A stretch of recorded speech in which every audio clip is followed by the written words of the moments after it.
Bismillahirrahmanirrahim. Pada video kali ini kita sudah memasuki untuk bab yang ketiga, yaitu persamaan garis pada dimensi 2.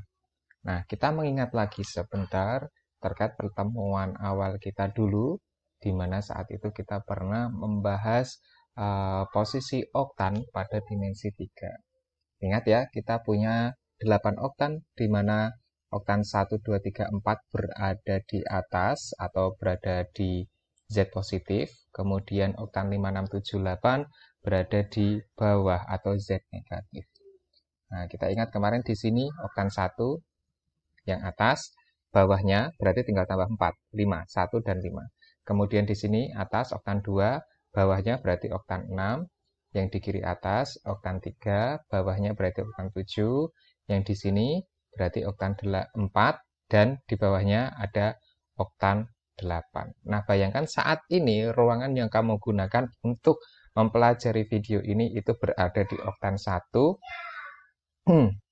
dan kamu menghadap ke tembok yang biru. Jadi merah ini adalah lantainya, lantai yang kamu gunakan untuk mempelajari video saat ini. Mohon maaf. Nah, gini. Kemudian biru ini adalah tembok depanmu, ya, kamu menghadap ke tembok biru itu saat ini. Kemudian yang kuning di kiri itu adalah tembok yang ada di kirimu. Begitu nggih? Kita memposisikan diri di oktan 1 menghadap ke tembok biru. Nah, sebelumnya kita pahami lagi bahwa kita punya bidang yang merah ini. Mohon maaf, ini bidang apa ini? Yang biru ya. Ini dulu deh. Kayaknya ini dulu deh. Nah, yang merah ini lantaimu, ya kan? Kita ingat-ingat lagi sedikit bahwa yang merah ini, garis yang merah ini sebagai sumbu X, yang hijau ini sebagai sumbu Y, dan yang biru sebagai sumbu Z. Nah, bidang yang merah ini itu kan melalui sumbu X dan sumbu Y saja. Jadi artinya dari X, katakanlah gini ya biar mudah, dari X positif, geraknya dari X positif ke 000, kemudian tarik ke kanan ke Y positif. Artinya XOY. XOY tidak ada Z-nya. Berarti persamaan bidang ini Z sama dengan 0. Begitu. Kemudian yang ini. Nah, ini X, kemudian ke O, terus kemudian ke atas, ke Z. Berarti XOZ. Tidak ada Z-nya. Berarti persamaan bidang ini XOZ tidak ada Z-nya. Berarti persamaannya Y sama dengan 0. Terus kemudian yang ini, mohon maaf, yang ini. Nah, tuh, itu dari bidang Z, O, Z. Z, O, Z tidak ada X-nya, berarti X sama dengan 0. Nah, yang saya pakai yang ini. Nah, oke. Dulu, kalau kita mempelajari dimensi 2, jadi mungkin sedikit tambahan lagi di dimensi 2.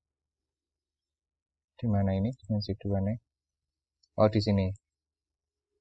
Di sini sebentar. Baik, kita ini ya, sedikit ya. Di sini misalnya kita punya apa namanya? Garis, gak sembarang lah ya. Boleh. Nah, kemudian kita punya di sini perpotongan antara dua garis itu sendiri berupa titik. Nah, misalnya kita punya garis G1 yang ini. Garis G1 warnanya merah, garis G2 yang warnanya hitam, perpotongannya di sini. Garis G1 merah, garis G2 hitam. Nah, perpotongan dari garis G1 yang merah dan garis G2 yang hitam itu berupa titik. Makanya disebut titik potong. Nah, titik potong itu sendiri, karena tadi dia perpotongan antara G1 dan G2, berarti titik potongnya itu dia merupakan bagian dari G1, sekaligus dia merupakan bagian dari G2. Gitu kan? Nah, kita misalkan coba ke titik A ini. Dia bagian dari G2, tapi dia bukan merupakan bagian dari G1. Gitu kan? Hanya titik potong ini yang merupakan bagian G1 sekaligus bagian dari G2. Nah, itu yang akan kita terapkan untuk memahami posisi garis pada dimensi 3. Contohnya ini. Sini. Oke. Nah, kamu posisinya ada di sini ya, di sini, oktan 1. Nah, udah bisa membayangkan. Sekarang kamu melihat ke tembok depanmu, berarti yang warna biru, dan lantaimu. Tembok depanmu dan lantaimu. Tentu saja tembok depanmu dan lantaimu, katakanlah lantainya luasnya tak hingga, dan tembokmu itu luasnya tak hingga ke kanan jauh tak hingga, kiri jauh tak hingga, atas tak hingga, ke bawah jauh tak hingga. Nah, sehingga lantaimu itu dengan tembok depanmu itu kan pasti berpotongan. Gitu kan? Nah, perpotongan dari lantaimu, berarti kalau direpresentasikan pada GeoGebra itu yang merah, dan tembok depanmu, berarti yang biru pada GeoGebra ini, dia berpotongan. Berpotongannya membentuk apa? Membentuk garis. Nah, di sini berarti pada dimensi 3, garis itu sendiri dimaknai sebagai perpotongan antara dua bidang. Mungkin juga lebih, tetapi paling sederhana mungkin kita bisa melihat di contoh dari